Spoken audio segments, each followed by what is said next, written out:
నమస్కారం అండి. Welcome back to my channel easy learning for exams. And ఈ వీడియోలో మనం సీటెట్‌లో ఉన్న సిడిపి సబ్జెక్ట్ యొక్క సిలబస్ గురించి చూద్దాం.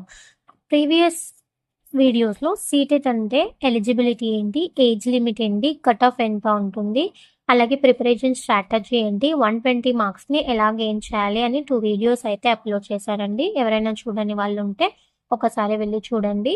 తర్వాత ఈ వీడియో చూసినట్లయితే దానిలో ఉన్న టాపిక్స్ అన్నీ కూడా మీకు ఈజీగా అర్థమైపోతాయి. అండ్ ఈ వీడియోలో మనం సిడిపి చైల్డ్ డెవలప్మెంట్ సైకాలజీ ఇందులో మనకు టోటల్గా 30 మార్క్స్ అయితే ఉంటాయండి. సో ఈ 30 మార్క్స్ని మనం ఎలా గెటిన్ అవ్వాలో చూద్దాం. టోటల్గా 30 మార్క్స్ 3 యూనిట్స్ ఉంటుంది. So unit 1 child development and pedagogy, దీనికి 15 మార్క్స్ ఉంటుంది. And unit 2 concept of inclusive education and UCSN, దీనికి మనకు 5 మార్క్స్ ఉంటుందండి. అంటే understanding children with special needs. అలాగే యూనిట్ 3 లెర్నింగ్ అండ్ పెడగాగిలో 10 మార్క్స్ అయితే ఉంటుందండి. సో ఈ 3 యూనిట్స్ మనం చూసుకుంటే 30 మార్క్స్ అయితే స్కోర్ చేయొచ్చు.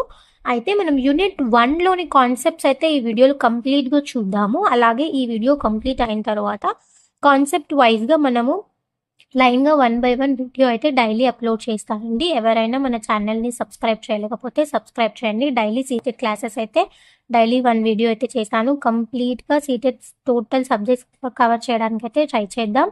అలాగే ఫస్ట్ మనం యూనిట్ 1లో ఉన్న టాపిక్స్ ఏంటి చూద్దాం. యూనిట్ 1లో మనకు first concept of development and relationship with learning. మనకు concept of development and relationship with లెర్నింగ్లో మనకి ఇక్కడ డెవలప్మెంట్ ఉంది. సో ఇందులో మనకు గ్రోత్ అంటే ఏంటి అండ్ డెవలప్మెంట్ అంటే ఏంటి, అలాగే వీటి మధ్య ఉన్న డిఫరెన్సెస్ ఏంటి, అలాగే మెచ్యూరిటీ అంటే ఏంటి ఈ 3 టాపిక్స్ తెలుసుకుంటాం. అలాగే డిఫరెన్సెస్ కూడా మనం చూస్తాం. అలాగే వాళ్ళ రిలేషన్షిప్ కూడా చూస్తాం. అంటే మనకు గ్రోత్ అనేది సర్టెన్ ఏజ్ వరకునే ఉంటుంది, డెవలప్మెంట్ అనేది మనకు కంటిన్యూస్ ప్రాసెస్. సో ఇలా మనం చూస్తాం. అండ్ సెకండ్ వన్ వచ్చేసి principles of development of children. Principles ఏమున్నాయి, అలాగే డెవలప్మెంట్ యొక్క ప్రిన్సిపల్స్ అన్నమాట. సో మనకు డెవలప్మెంట్ అనేది continuous process, progressive process. So ఇలా అయితే మనం ప్రిన్సిపల్స్ చూస్తాం. అలాగే influence of heredity and environment. మనకి డెవలప్మెంట్ అనేది ఈ 2 ఫ్యాక్టర్స్ మీద అయితే డిపెండ్ అయి ఉంటుంది. సో హెరిడిటీ అండ్ ఎన్వైరన్మెంట్ గురించి చూద్దాం.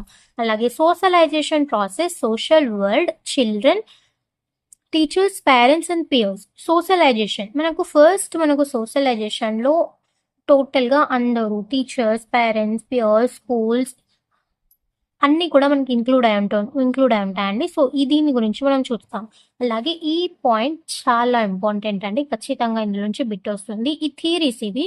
సో ఈ 3 థియరీస్ అనేవి చాలా ఇంపార్టెంట్. పియాజే and వైగోట్స్కి, Holberg. ఇందులోనే మనకు వైగోట్స్కి యొక్క వాళ్ళు ఏం చెప్పారు, సో దీంట్లోనే మనకు వచ్చేస్తే మొత్తం. And child centred and progressive education. మనకు ప్రజెంట్ స్కూల్లో ఉన్న సిస్టమ్ చైల్డ్ సెంటర్డ్ అండి. మనకు ఫస్ట్గా అంటే పూర్వంలో అయితే మనకు టీచర్ సెంటర్డ్ ఉండేది, ఇప్పుడు అయితే మనకు చైల్డ్ బేస్డ్గా లెర్నింగ్ జరుగుతుంది. సో దాన్ని మనం చైల్డ్ సెంటర్డ్ అని అంటాం. అంటే పిల్లల యొక్క నీడ్స్ ఏంటి, వాళ్ళ ఇంట్రెస్ట్ ఏంటి, వాళ్ళ క్యాపబిలిటీ ఏంటి, అలా అన్నిటినీ మనం ఐడెంటిఫై చేసి వాళ్ళకు టీచ్ చేయాల్సి అయితే ఉంటుంది. So child centred and progressive education గురించి దీంట్లో చూస్తాం. And critical perspective of the construct of intelligence. ఇక్కడ మనకు ఇంటెలిజెన్స్ అంటున్నాం. ఇంటెలిజెన్స్, ఫాదర్ ఆఫ్ ఇంటెలిజెన్స్ ఎవరు అంటే మనకు ఆల్ఫ్రెడ్ బినే అండి. సో ఎలా స్టార్ట్ అయింది అంటే ఫ్రాన్స్లో స్టార్ట్ అయింది. ఫ్రాన్స్ యొక్క రాజు వాళ్ళు అక్కడ ఉన్న స్కూల్స్లో పిల్లలకు ఎంత ఐక్యూ ఉంది, ఇంటెలిజెన్స్ గురించి టెస్ట్ చేయమని చెప్పేసి ఆర్డర్ పాస్ చేశారండి. అప్పుడు Alfred Binet first paper pencil test examination first ఇదనమాట. సో ఆల్ఫ్రెడ్ బినే దీన్ని తయారు చేశారు. ఇది 30 క్వశ్చన్స్ ఉంటుంది. ఫస్ట్ 1905లో అయితే ప్రిపేర్ చేశారు. అలాగే మనం చాలా చేంజెస్ దీంట్లో వచ్చాయి. ఐక్యూ ఫార్ములాని చెప్పారు. సో ఇలా మనకు చాలా ఉన్నాయి. ఐక్యూ ఫార్ములాని చెప్పింది వేరు, అలాగే దీంట్లో చేంజెస్ చేసింది వేరు. సో ఇలా మనకు టోటల్గా ఇంటెలిజెన్స్ గురించి మొత్తం ఈ పార్ట్లో వచ్చేస్తుందండి. అలాగే మల్టీ డైమెన్షనల్ ఇంటెలిజెన్స్. ఒక్క పిల్లవాళ్ళకి మల్టీ డైమెన్షనల్ చాలా ఇంటెలిజెన్స్ ఉండొచ్చు. ఒక పిల్లవాడు చాలా రకాలైన ప్రతిభను చూపవచ్చు. అది మనం దీంట్లో చూస్తాం. అలాగే లాంగ్వేజ్ అండ్ థాట్. ఇందులో మనకు లాంగ్వేజ్ అండ్ థాట్‌లో main important theory Noam Chomsky. Noam Chomsky theory అండి. చాలా ఇంపార్టెంట్ అన్నమాట. అతను ల్యాడ్ అనే గురించి చెప్పాడు. లాంగ్వేజ్ ఎక్విజిషన్ డివైస్ గురించి చెప్పాడు. పిల్లలకు పుట్టుకతోనే భాషా సామర్థ్యం ఉంటుంది అని చెప్పాడు. సో, ఇవన్నీ ఇక్కడ నేర్చుకుంటాం. అలాగే gender has a social construct, gender roles, gender bias and educational practice అన్నమాట. జెండర్ బయాస్, దీంట్లో gender bias, gender equality, unequality ఇవన్నీ మనకొచ్చేస్తాయి అన్నమాట. ఇండివిడ్యువల్ డిఫరెన్సెస్, ప్రతి వారిలో కూడా మనకు డిఫరెన్సెస్ అయితే ఉంటాయి. వారిలో వాళ్ళకే డిఫరెన్సెస్ కూడా ఉంటాయి. వాటి గురించి ఇక్కడ చూస్తాం. And school based assessment and CCE. School based అసెస్మెంట్‌లో మనం ఎస్ఏ చూస్తాం, ఎఫ్ఏ చూస్తాం. అలాగే సిసిఈ అంటే కంటిన్యూయస్ కాంప్రహెన్సివ్ ఎవాల్యుయేషన్. కంటిన్యూయస్‌గా అంటే మనము ఏదో ఒక ఎగ్జామ్‌కో లేదా ఏదో మనము స్లిప్ టెస్ట్‌కో కాకుండా ప్రతి క్షణం కూడా పిల్లల్ని కంటిన్యూయస్‌గా ఎవాల్యుయేట్ చేయాలి అని చెప్తుందండి. అలాగే కాంప్రహెన్సివ్ అంటే టోటల్‌గా ఓన్లీ ఒక్క పాయింట్ ఆఫ్ వ్యూలోనే కాకుండా 360 ఆల్ రౌండ్ ఆఫ్ డెవలప్మెంట్ అన్నమాట. మొత్తాన్ని తీసుకోవాలని చెప్పేసి సిసిఈ కంటిన్యూయస్ కాంప్రహెన్సివ్ ఎవాల్యుయేషన్ అనేది చెప్తుంది.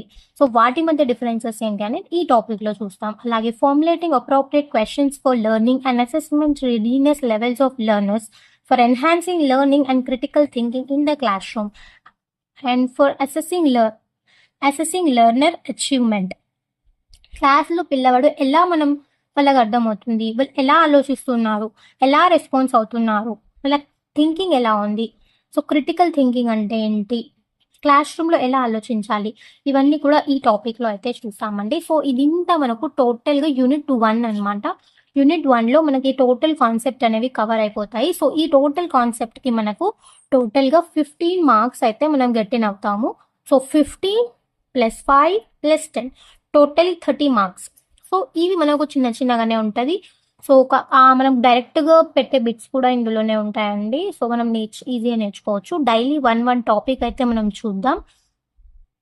డైలీ 1 టాపిక్ ఆర్ 2 టాపిక్స్ కూడా మనకు చిన్న టాపిక్ ఉన్నట్లయితే 2 టాపిక్స్ కూడా మనం కవర్ చేయడానికి 2-3 టాపిక్స్ కవర్ చేయడానికి ట్రై చేద్దాం. ఎవరైనా సబ్స్క్రైబ్ చేయండి. ఖచ్చితంగా సీటెడ్ క్లాసెస్ అయితే మొత్తం కంప్లీట్ చేస్తానండి. ఆగస్ట్ అండ్ సెప్టెంబర్లో మనకు ఖచ్చితంగా నోటిఫికేషన్ ఉంటుంది. నవంబర్ ఆర్ డిసెంబర్లో ఎగ్జామ్ ఉంటుంది. ఈ లోపల మనం అంత సిలబస్ని కంప్లీట్ చేసేద్దాము. టోటల్గా మనం 120 మార్క్స్ని అటెండ్ చేయడానికి అయితే ట్రై చేద్దాము. సో ఈ వీడియో మీకు ఇన్ఫర్మేటివ్గా అనిపించి అలాగే మీకు నచ్చితే లైక్ చేయండి అండ్ మీ ఫ్రెండ్స్ ఎవరైనా ఉంటే సజెస్ట్ చేయండి అండ్ సబ్స్క్రైబ్.